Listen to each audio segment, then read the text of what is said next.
Дағы бір бүткен сарайымызды тартып атабыз. Шуны алып жапқан. Екі этажы қылып. Яғы атты сарай. Біздің ескі видеоларды көрсеңіздер білсеңіздер керек. Ол жақ қойға расталған.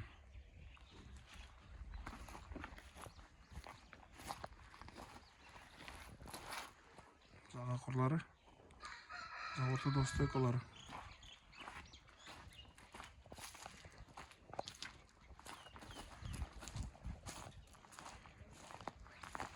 Шындай Г формадағы құры. Шындай айланып жібереді. Артының сыртынан сыла тұрған болған қойларға.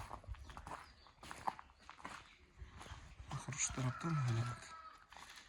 Г формасында. Ортасынан келіп проход. Малға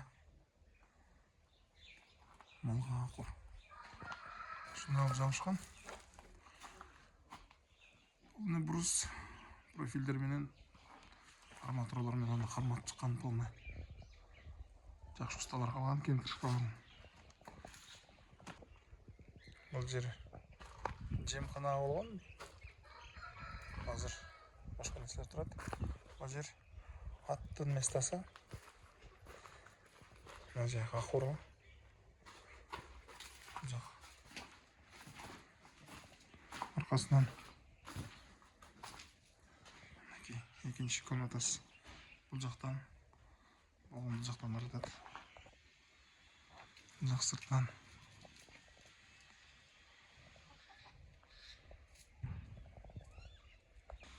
Жақтан мындай кірерші. Мындай тайын қойларға кеңірек қылған.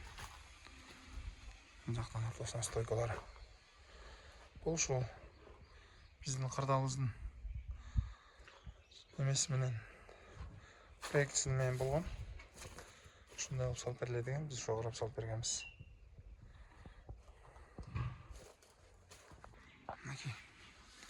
Форматтылар көтеру екі этаж сарай қылсақ болбойбу деп ендер үшін ол сарайдың турасы 8 метр, ұзыны бір 25 метрде барды.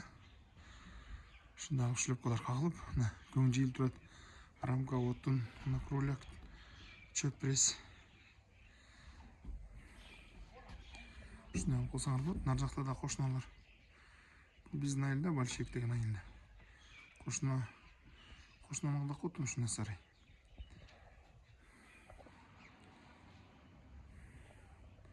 Қайырлы ересіздер, жаздан бұла қаласа. Бүтіріп берген әрекет қыларыз бардыңыздардың сарайларыңыздарда.